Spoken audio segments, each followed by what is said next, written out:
नमस्कार, देश काल में आपका स्वागत है। मैं हूं मुकेश कुमार। दोस्तों, एग्जिट पोल के बाद लगभग ये साफ हो गया है कि हरियाणा में तो कांग्रेस की सरकार बनने ही जा रही है और अच्छे खासे बहुमत के साथ बनने जा रही है। और जम्मू कश्मीर में भी कह दीजिए कि 70-80% संभावनाएं यही हैं कि नेशनल कॉन्फ्रेंस और कांग्रेस पार्टी की सरकार बनेगी। अब इन दोनों राज्यों में ये चुनौती होगी कांग्रेस पार्टी के साथ कि वो किन्हें मुख्यमंत्री बनाती है। हालांकि जम्मू कश्मीर में नेशनल कॉन्फ्रेंस का नेता ही मुख्यमंत्री बनेगा और उसमें कांग्रेस के सामने उस तरह की कोई चुनौती नहीं है।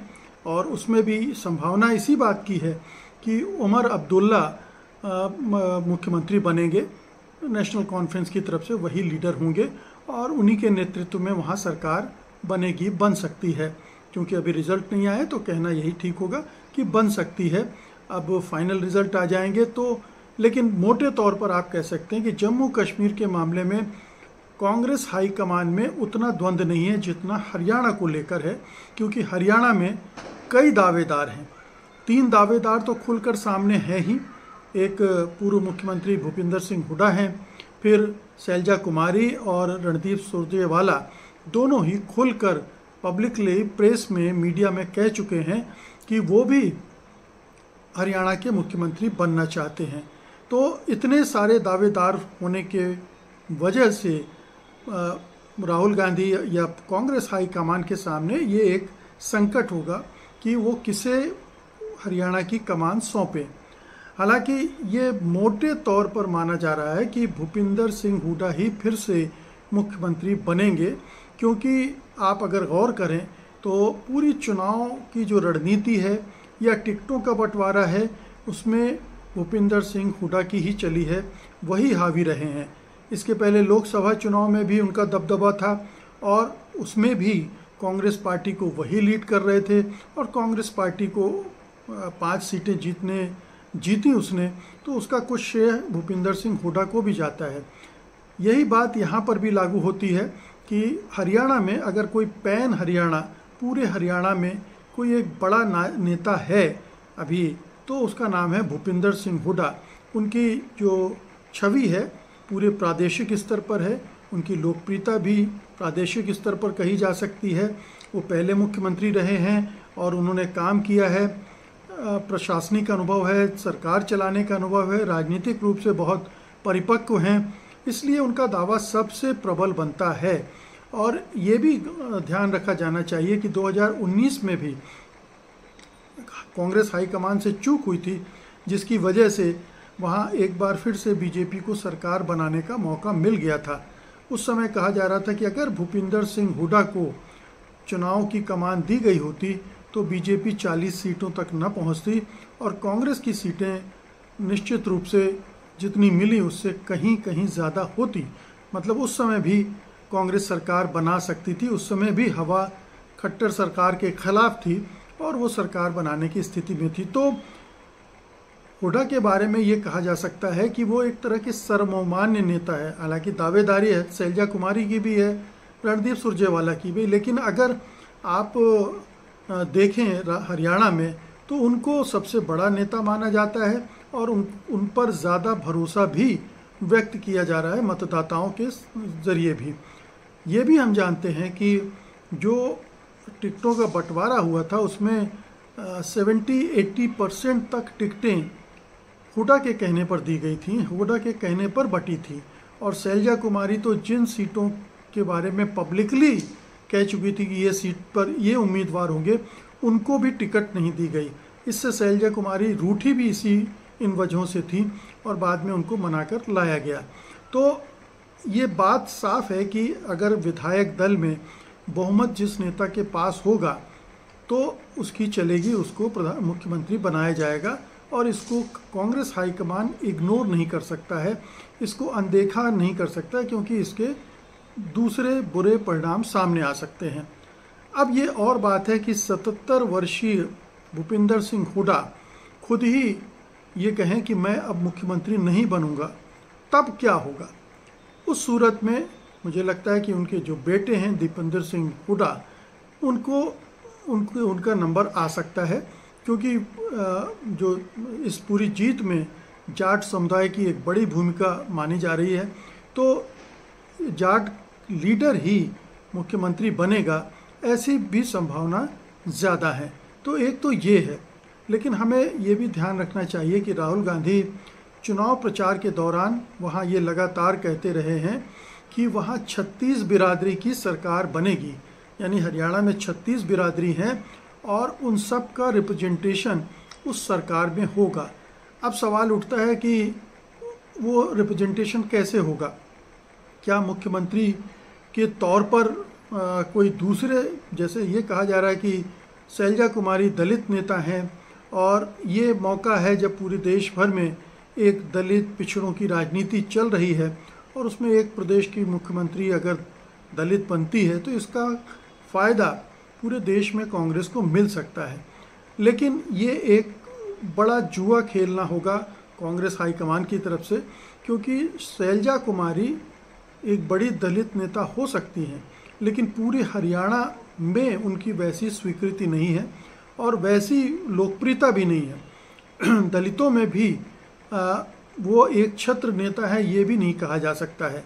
शैलजा कुमारी पुरानी नेता है, अनुभवी नेता है, काफ़ी दिनों से वो लाइन में लगी हैं, लेकिन वो डिलीवर भी नहीं कर पाई हैं। कई बार जो उनको मौका मिला तो वो बहुत अच्छा प्रदर्शन नहीं कर पाई हैं चुनाव में उनके नेतृत्व में पार्टी।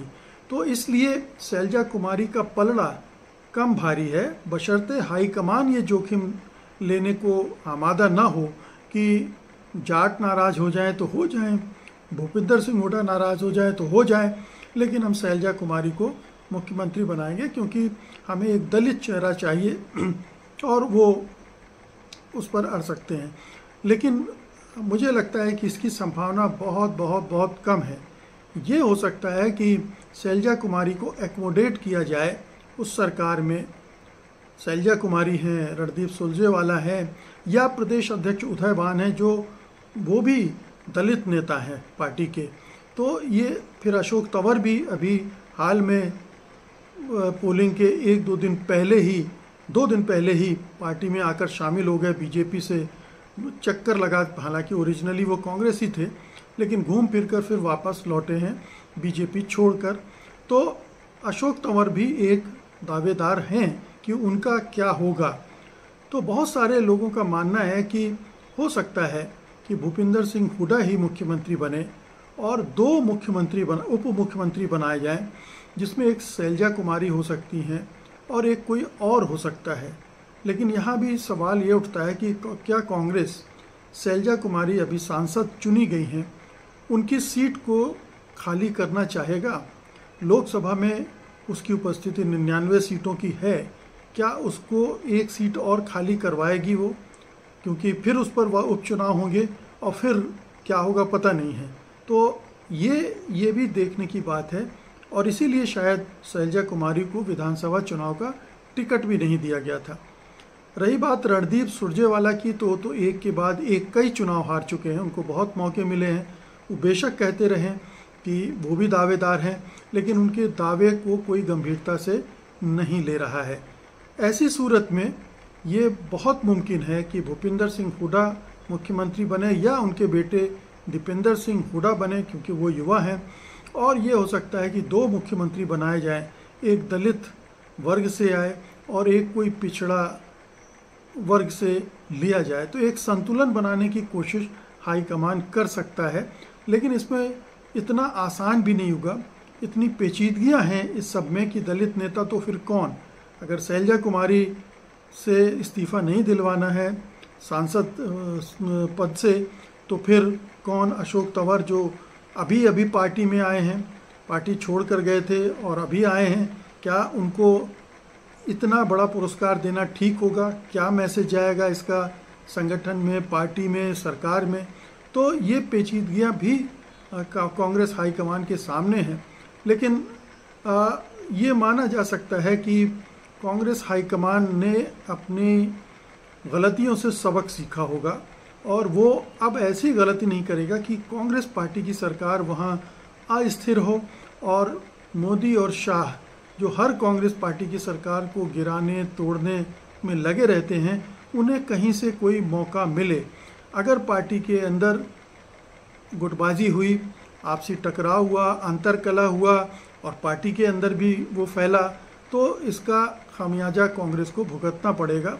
इसलिए जो संभावना बनती है वो ये कि कांग्रेस हाईकमान बहुत ज़्यादा रिस्क नहीं लेगा और एक ऐसी कोशिश करेगा जिसमें ये जो जनादेश आ रहा है वो उसका भी सम्मान हो। जनादेश मतलब ये जनादेश एक तरह से भूपिंदर सिंह हुड्डा को भी मिलेगा, पार्टी को तो मिलेगा, भूपिंदर सिंह हुड्डा को भी मिलेगा, क्योंकि वो लीड कर रहे थे और सब जानते हैं कि उनकी छवि के कारण भी कुछ परसेंटेज वोट कांग्रेस को मिले होंगे।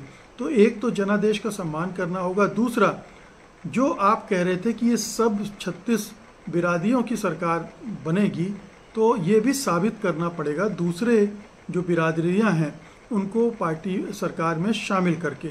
अब ये देखना है कि ये किस स्तर पर कितनी भागीदारी हाईकमान सुनिश्चित कर पाता है। शैलजा कुमारी के बारे में वो क्या निर्णय लेता है, उदय भान के बारे में क्या निर्णय लेता है, या अशोक तंवर को बेशक उप मुख्यमंत्री न बनाया जाए लेकिन क्या मंत्रिमंडल में जगह दी जाती है। तो ये तमाम सवाल हैं जिनसे निश्चित रूप से कांग्रेस हाईकमान इस समय जूझ रहा होगा और कोई हल निकालने की कोशिश कर रहा होगा। लेकिन ये चुनौती हरियाणा में उसके सामने ज़रूर है। अब नतीजे आने ही वाले हैं। नतीजे आने के बाद और भी स्पष्टता के साथ कांग्रेस हाईकमान स्टेट यूनिट के साथ बातचीत करके, स्टेट लीडरशिप के साथ बात करके इस मसले को सुलझा सकता है।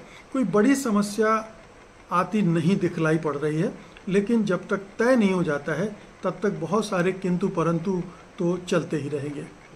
बहुत बहुत शुक्रिया आपका, धन्यवाद, नमस्कार।